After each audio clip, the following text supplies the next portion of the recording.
Yeah, thank you very much for having us here.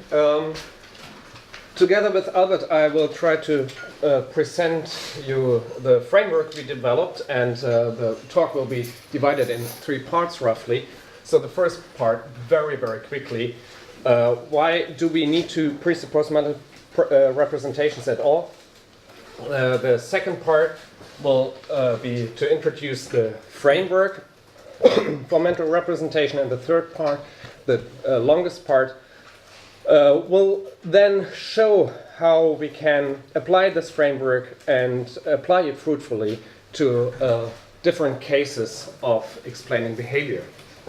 So, first of all, why do we need to presuppose mental representations at all? Why do we talk about mental representations? We assume cognitive systems to have mental representations in order to explain and predict their behavior. And this is especially true for flexible behavior, behavior that is directed towards things that are not presently there, and so on. So, as you know, the behavioristic model of explaining behavior by rigid stimulus reaction patterns did not succeed, and these kind of behaviors that you cannot explain with these patterns have to be explained by some kind of inner processes and these inner states, and it's very convincing to assume that some of these inner states stand in for things outside the system. So behavior, some kinds of behavior cannot be explained in this sense as input-output relations. Therefore, we assume that there are mental representations, and we will talk about input-output relations. However, this does not imply the sandwich model or anything like that. So we do not presuppose that there are no dynamic feedback loops between output and inputs. For example, you can build all these kind of things into the model. So this was very shortly for the first point. Now the second point is how can we positively characterize mental representations? What do we need to account for, first of all? And I think there are 2 tasks that we have to fulfill. The first is to tell a story about which entities are representations at all and which are not representations. So the first task is to explain what we will call the representation relation, the relation between a representation and what is represented that turns the first entity into a representation at all. However, having an explanation for this relation, for the representation relation, does not give us automatically the distinction between good and bad representations, between representations that are successful in representing what they're supposed to represent. So this is the second task, the second project, to give you an explanation of why, of what it means for a representation to be a successful or adequate or true or whatever kind of representation. So here we need to spell out a second kind of relation, namely the adequacy relation. And in the framework we will present we can systematically distinguish different kinds of representation because different kinds of adequacy relations apply to different kinds of representation. So let me shortly tell you, very shortly, roughly, why we do not adopt existing accounts. Of course, there are conventional theories telling us that representations represent what they represent because there is a convention that they represent this. Now, this might be plausible for linguistic entities, but it's not plausible for cognition, especially not for animal cognition. There's no convention for whatever animals represent. So we do not discuss that further here. Similarity theories are very old, going back to probably Plato or at least Aristotle. And they say that representations are similar to what they represent, but this obviously cannot explain the representational relations, since there's a lot of things that are similar to each other, yet the one does not represent the other. So one special problem is here that similarity is usually symmetric, representational relation is asymmetric. Causal theories tell us that representations are caused by whatever they represent, and this cannot account famously for the adequacy relation for a simple reason. There's misrepresentation, but there is no miscausation. And it's also inadequate for the representation relation because we have a lot of things that cause other things without representing them. Without the effects representing the causes. And of course, there's a big family, what we want to call functionalist theories, and because it's such a big family, we have another slide for it. Whether you want to put teleosemantics under this heading or not, I don't want to discuss that, but teleosemantics at least uses the word function, and the basic idea is that representations have a function to mean something. So function here is used in the sense of purpose, or something like that. It's designed to mean something. And of course, we have to supplement this account by account of what meaning is in that sense, and here we have different accounts of what is often called natural meaning, so that can be different things. In Kretsky, for example, it's information.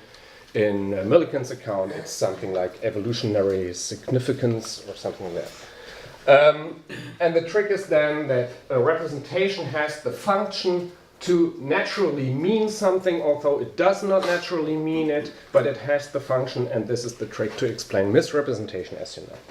However, the basic, or one very general problem here is that the telos, the thing which it is designed for, is much too unspecific to explain the very detailed and fine-grained contents that we can represent. So for evolutionary goals, for example, there's not a lot of evolutionary goals, and this cannot explain why we are able to represent, I don't know, mathematical truths or something like that.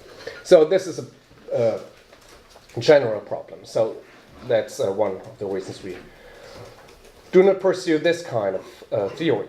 However, if you think back to the beginnings of the functional theories, functionalistic theories, foremost Putnam was there to formulate the idea, and the idea was much more about mathematical functions, which are completely different kinds of functions compared to this teleosemantic functions, right? There's a totally different story, because it has to do with a mathematical theory of abstract automata. I don't want to go into details, just present you our adaptation of it here. And in our framework, the basic idea is that behavior can be described as a function.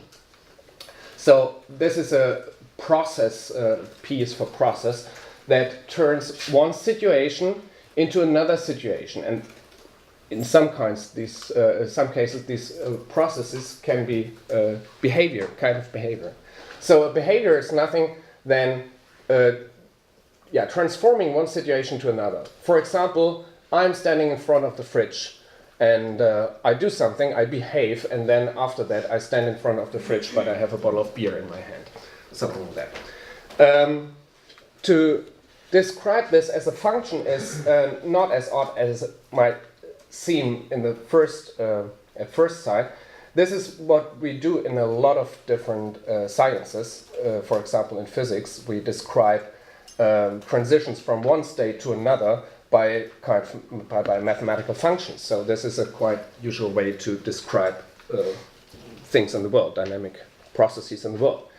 Now the trick is that in my case, for example, the fridge is not transparent and I cannot see the bottle of beer in the fridge. So I have no contact to the bottle of beer. So let's suppose X is the bottle of beer. So how can I produce this kind of behavior? Well, the best explanation, that's what we want to suggest, is that I have a representation of the beer. This is the R here, and the R can jump in for the X in this kind of function. That's the basic idea. So we have a slightly different situation where we don't have the bottle of beer, but my representation of the bottle of beer, but it serves the same purpose. It fulfills the same functional role, as we want to say, as the bottle of beer itself, and it can lead to the same kind of situation here. And this is basically the explanation why I'm able to behave towards the bottle of beer, although I have no contact to the bottle of beer. This is one of the classical cases of behavior which cannot be explained straightforwardly, at least not be explained by rigid stimulus response patterns. Now this is the basic idea, and with this basic idea we can say that a representation is something that takes over the functional role of what it represents. And what does it mean? It simply means that the behavior we want to explain can be described by a function, and both the representation and what is represented have a functional role in the sense that they are arguments in these functions. And the representation can be a substitute for whatever it represents. That's the basic idea. This is our explanation of the representational relation. So what it does is that it gives us an idea or the criteria to discriminate representations from non-representations. It is a very liberal notion because it does not presuppose anything special about representations. We didn't say that representations are symbolic or that they are processed in a specific way or that they represent the whole world at once or anything like that. We didn't even say that they are non-dynamic or whatever. So it's a very, very liberal notion, but of course, as it stands, it's not sufficient to explain what we wanted to explain, partly because it's just a characterization of the representational relation, and that means that it cannot differentiate between good explanations and bad explanations. So with that kind of story, we still don't know which representations succeed in taking over the the functional role, and which do not. So the adequacy is not in the picture here yet, but, and this is the second part of our framework, the adequacy relation we take to be different, a very different relation that comes in as a second factor. And I just want to give you a short example here to make the idea clear. And this is something like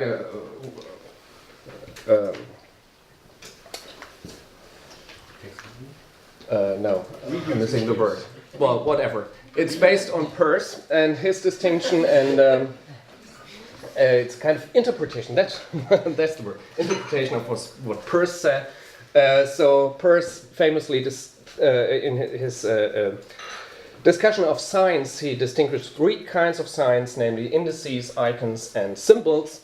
And the ideas can be captured in our framework in the following way. R is an index of X, if and only if it R represents X, and this is the representational relation which I just explained. So if R is a substitute in a normal function and so on, blah, blah, blah, takes over the functional role of X, and R is adequate in respect to its representant X only if it is caused by X. So this is the idea of indices. They are caused by whatever they represent. But the causal relation is not enough. The causal relation just gives us conditions for the adequacy of the representation. Whether it is a representation or not is not determined by the causation, it's determined by the representation relation. And this gives us the opportunity to differentiate between good and bad representations, between representations that do not succeed at all. And in this kind of manner we can define the others. For example, R is an icon if it represents X and if it visually resembles X. So we have a different adequacy relation here. And of course for symbols it's some convention that is in the background here for the adequacy relation.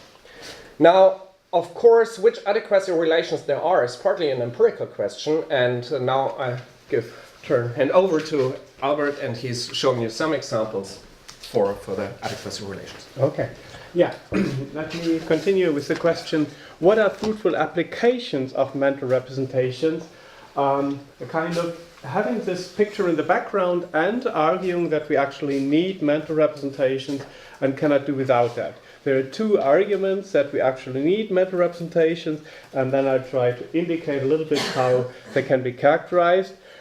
First argument is that concerning animal cognition, there are cognitive processes independent from natural language, which can be nicely described within our framework of mental representations.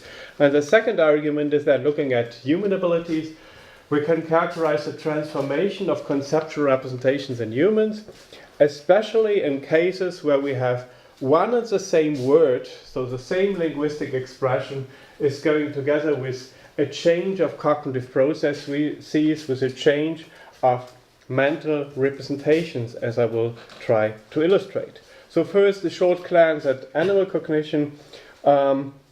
Here we have behaviors which may be characterized by rigid mechanisms, then we don't need any representations. So we are not in need of representations for all kind of animal behavior, as long as we can deal with simple mechanisms like sea bacteria, which have the capacity to navigate in the direction of the pole, just because near the pole they find a high oxygen area which they need for survival.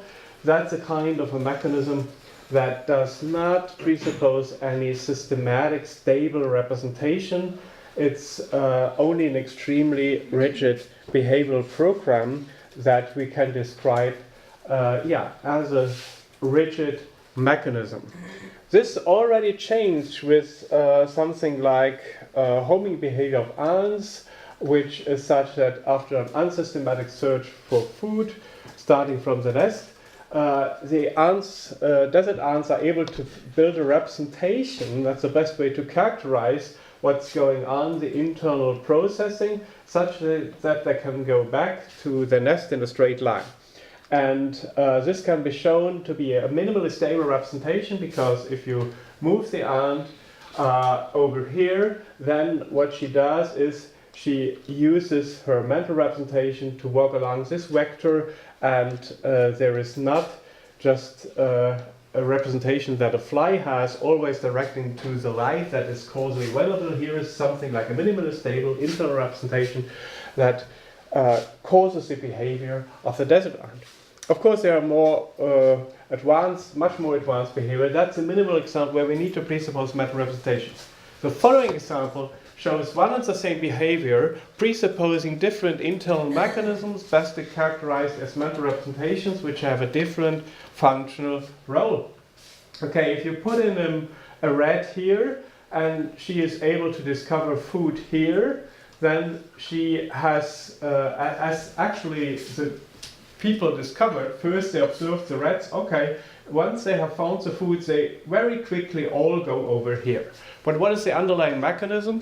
It can be rather different. It can be either a procedural mechanism, which you describe metaphorically as takes a second to the right, or it can be based on a landmark representation, because all rats see this red dot, and some behave on the basis go to where the red dot is, and some behave on the basis of a procedure takes a second to the right. How can this be proven that there are these two mechanisms? Because you take you observe the rats. If you put the rats who are using the procedure in here, they are taking the second to the right. They're going over here. While the others are going to the red dot. And exactly what you can show then, and that's there is a functional role of the behavior. There's a neural representation, the neural implementation.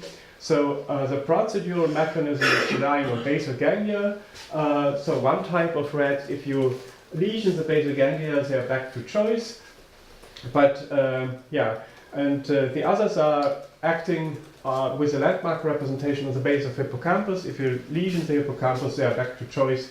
So it can be nicely proven that there are two implementations functional roles of underlying spatial representation. The spatial navigation, is having two types of procedures which are implemented with different neural correlates. So, and the starting point was that we actually observed the same behavior, all rats making passing the test of finding the food, but then looking closer we can discover different functional roles of representations. We have to presuppose at least landmark representations, and when we think about humans, we may be aware that we also make use of all these mentioned representations. We have something like just registering trajectories or minimal path integration if we walk through a crowd without bumping into other people. We have spatial orientation with landmarks. We remember this greenhouse and make a left turn, you find your hotel. And we have also explicit knowledge extracted from a map. At some point over here, we are starting to use concepts. I don't want to say exactly where this starts, but of course, at least when we're starting to extract information from a map, we seem to involve concepts. And that's the other background question now. What are concept-like representations? Are they always attached to language or not? So do we need mental representations in their functional role at a complex level, or is it fine to deal with linguistic symbols only and their functional role? And I think there are two short considerations why we need mental representations independent from linguistic symbols, or at least from a full natural language. There are these dog studies like the colleague Rico, who has learned 200 names of objects and can bring them if the owner names these objects. There was a follow-up study, the so-called border collie called Chaser, and the abilities, especially with the dog Chaser, it was even that he learned 1,000 names of individual objects, and then he could bring out of a group of 20 toys, he could bring 80 out of 20 toys he could bring always correctly within 838 trials. And there is also minimal compositionality in non-linguistic, in at least animals which don't have a natural language. They are a kind of having mental representations of individual objects, of activities, and of acoustic symbols, because using acoustic symbols as names here for objects. So there is also mental representations of combinations of objects and acoustic symbols, of combinations of activities and acoustic symbols. He could distinguish to paw tinny, using the paw, or to nose tinny, or to bring, to bite in it. So that's the abilities of the dog. The dog seems to have mental representations which are very similar to names in a natural language, but of course he does not have a natural language. So the best way to characterize what's going on is that he has name-like mental representations which allow him to do very interesting, impressive things.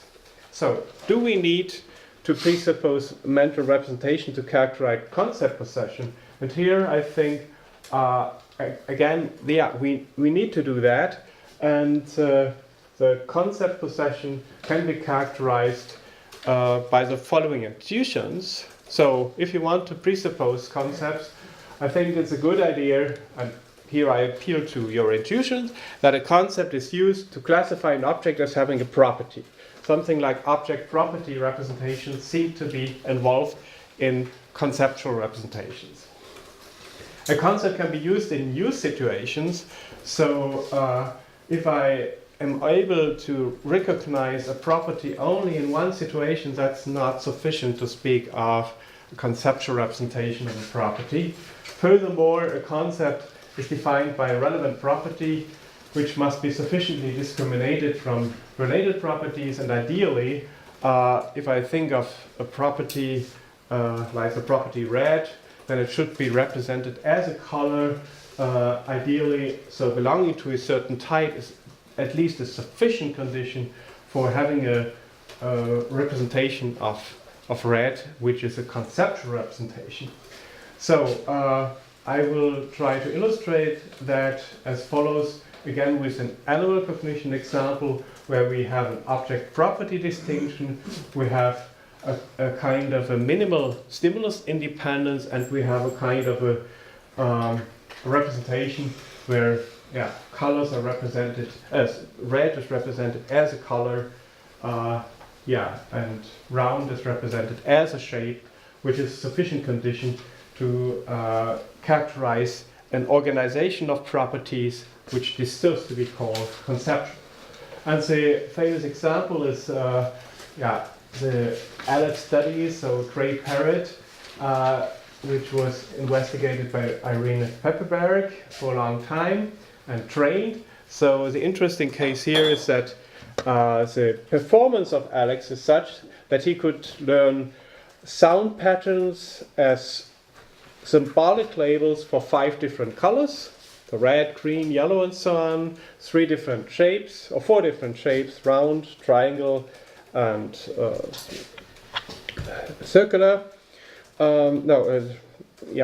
Round, triangle, and others, and square, thank you, and 3 different materials, wooden, glass, and metal.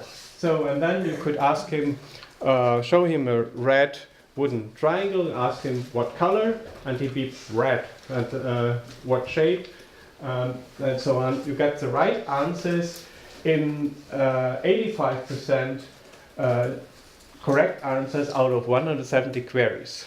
Just one remark about the methodology. Of course, in the test phase, you use objects which are different from the objects in the training phase to make sure it's not association. It's some representation of the colors, red, yellow, green, of the materials, and of the shapes. Now, this at least shows that he can have something like object property representations. In the following sense, he can represent different types of objects as red, because the square is red, the triangle is red, and furthermore, looking at the same object, so not changing the perceptual representation, but asking the question what shape, you get maybe the answer circular, what color, you get the answer red. So the perceptual representation is not determining the perceptual input, it's not determining the matter representation, together with another input like the acoustic question, what shape, what color, the parrot is activating the representation of red or the representation of circle.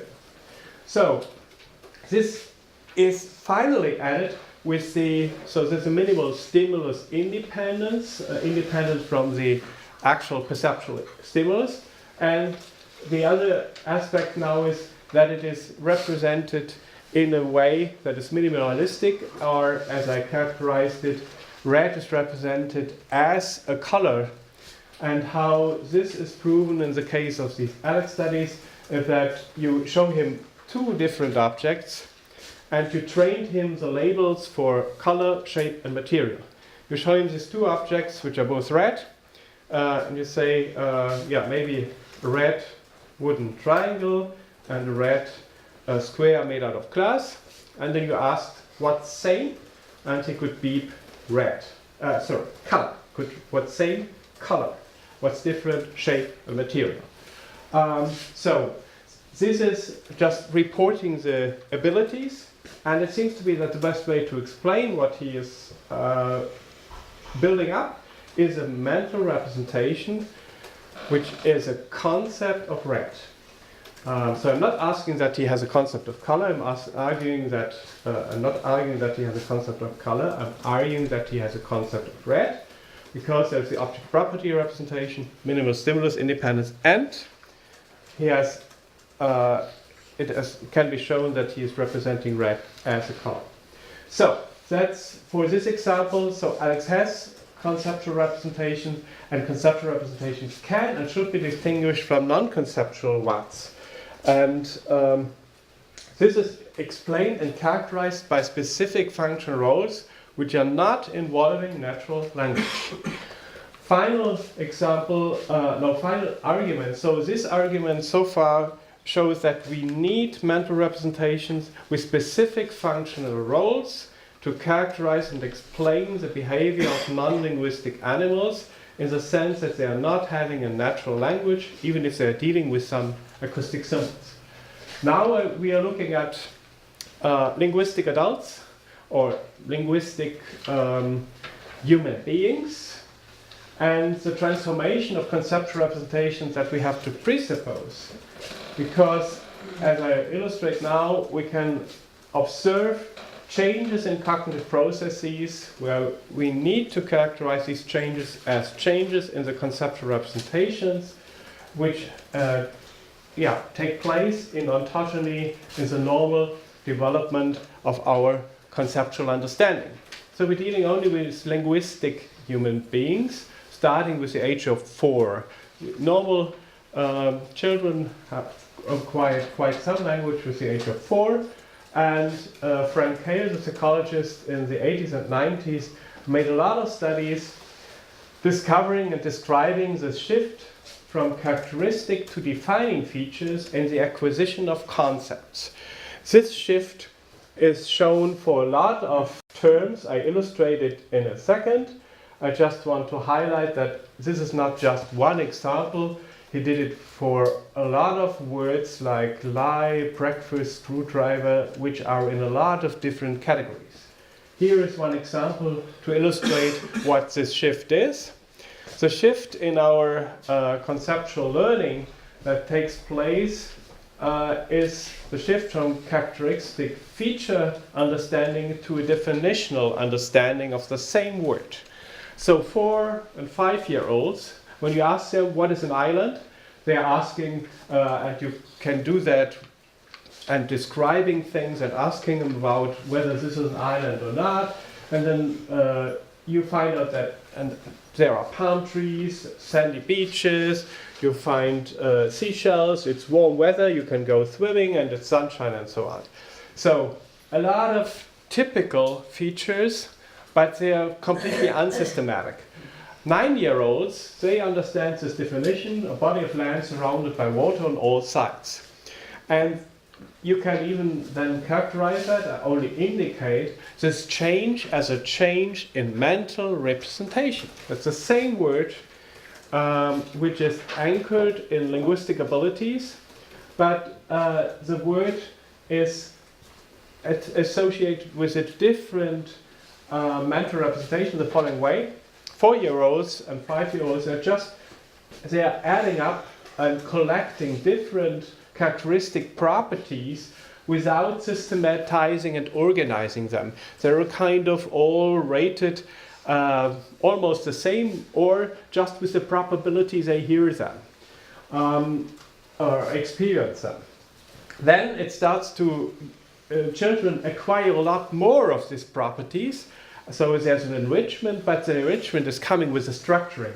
The main structuring is the difference between, on the left side, you have affordances, what you can do with on islands or with islands, and on the right side, you observe properties the island has. It's a land area, there are beaches, there is sand and so on, there's a typical climate and so on. Now, this organizational shift is a change in the mental representation, leading finally with 9-year-olds to not changing the information, but highlighting one feature and understanding this feature to be the definition of the concept, such that an object only is part of the concept if it satisfies this definitional criteria. So this is a kind of an example-based characterization of a conceptual shift, which we only can adequately characterize as a change in mental representation. So the general remark about concepts here in humans, concepts are based on an associative information network, while the same package of information can be organized in rather different ways. So I also would like to argue that this is a supramodal handling system, not depending on visual input or motor input, but that's a further story. Let me focus on the main point here. The same associative information, as I illustrated with the example of the island, the same associative information can be used to form a characteristic feature concept or a definitional concept. Let me go back here. Yeah, you can have here this package of information and take only the right-hand features to be characteristic, or you can have a definitional understanding of it. It doesn't change the package of information that's available, but the change in the organization. And this change of the organization is really important for our conceptual representations. So another example that may shortly illustrate it, we have no problems if you go to a restaurant and someone points out, oh, look at this plate. This sausage is not a sausage, to understand what's going on.